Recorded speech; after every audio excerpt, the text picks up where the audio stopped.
It's an honor now to sign. صدر Trump فاتحانہ mood میں تھے، مگر کاروبار زندگی کے معمول پر آنے کے ساتھ 20,000 سے زیادہ نئی دستاویزات کے اجرا سے جیفری ایپسٹین فائل سے متعلق سیاسی قضیہ پھر زیر بحث آ گیا ہے۔ ڈونلڈ ٹرمپ نے جیفری ایپسٹین کی شناسائی سے کبھی انکار نہیں کیا، مگر ہمیشہ کہتے آئے ہیں کہ انہیں نوجوان عورتوں کی بردہ فروشی یعنی ٹریفکنگ اور بدسلوکی کا بالکل علم نہیں تھا اور ان کا تعلق برسوں پہلے ٹوٹ چکا تھا۔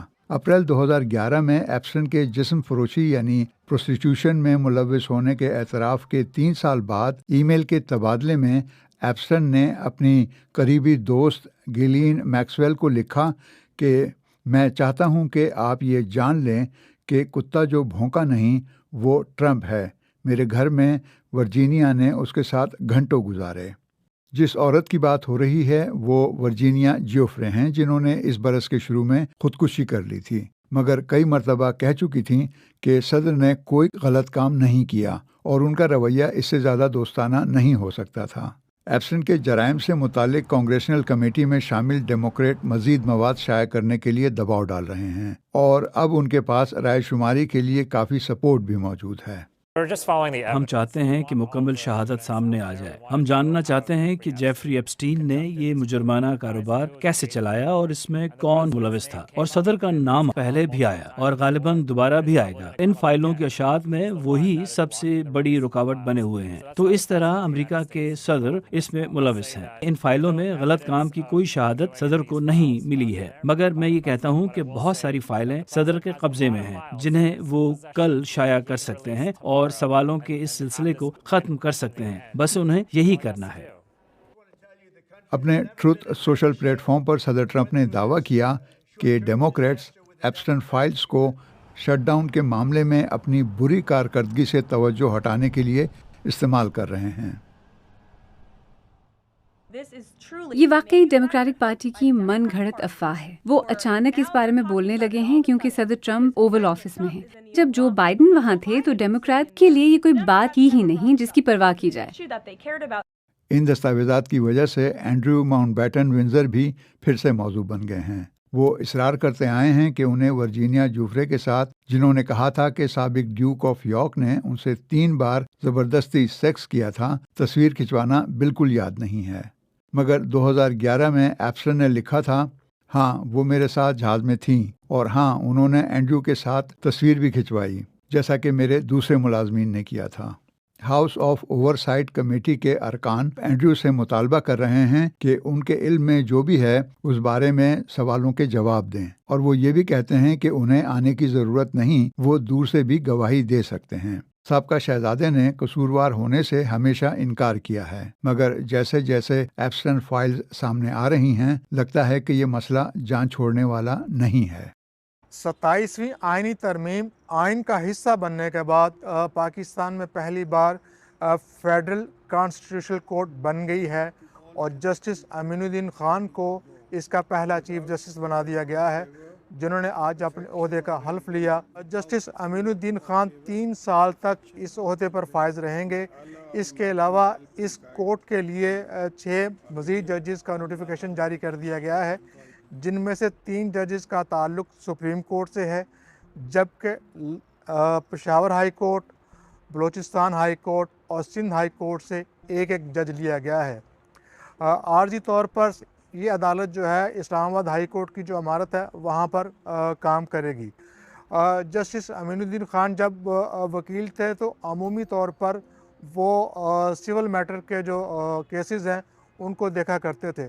انہیں سن 2011 میں لاہور ہائی کورٹ کا جج تعینات کیا گیا، پھر 2019 میں انہیں سپریم کورٹ لایا گیا۔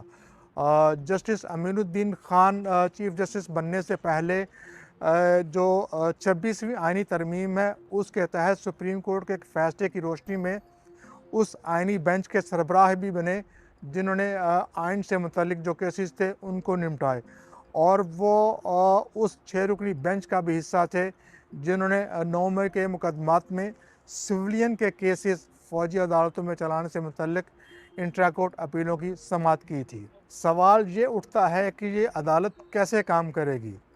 تو ایسے تمام کیسز جس میں آئینی نکات اٹھائے گئے ہوں وہ تمام مقدمات اسی عدالت میں لائے جائیں گے۔ اس کے علاوہ ٹیکس اور ریونیو سے متعلق اور ایسے کیسز جس میں اسٹیٹ کو فریق بنایا گیا ہو، ان تمام مقدمات کی سماعت بھی اسی عدالت میں ہوگی۔ اور اس کے ساتھ ساتھ اگر سپریم کورٹ میں کوئی ایسا مقدمہ زیر سماعت ہے تو اس کو بھی اسی عدالت کو ریفر کیا جائے گا۔ فیڈرل کانسٹیٹیوشنل کورٹ کے پاس از خود نوٹس کا بھی اختیار ہے۔ اس سے پہلے یہ اختیار سپریم کورٹ کے پاس تھا، جس پر جو بہت سارے سیاستدان ہیں، خاص طور پر جو اس وقت رولنگ پارٹی ہے، ان کو بہت زیادہ کنسرن تھے۔ لائرز کمیونٹی اس کورٹ کے قیام کے بارے میں ڈیوائیڈڈ ہے، اور وکلاء کے ایک دھڑا اس کا یہ کہنا ہے کہ اس عدالت کے قیام سے سپریم کورٹ میں جو عام لوگوں کے زیر التوا مقدمات ہیں اس کو نمٹانے میں مدد ملے گی، جبکہ وکلاء کے دوسرے دھڑے کا یہ کہنا ہے کہ اس ترمیم کے بعد ایگزیکٹو نے جوڈیشری کو اپنے ماتحت کر لیا ہے۔ 26ویں اور 27ویں آئینی ترمیم پر سپریم کورٹ کے بہت سارے ججز نے اپنے کنسرن ظاہر کیے تھے، اور کل سپریم کورٹ کے 2 ججز جن میں جسٹس منصور علی شاہ اور جسٹس عطر من اللہ ہیں، انہوں نے اپنے جو ریزگنیشن ہے وہ صدر مملکت کو بھجوا دیے ہیں۔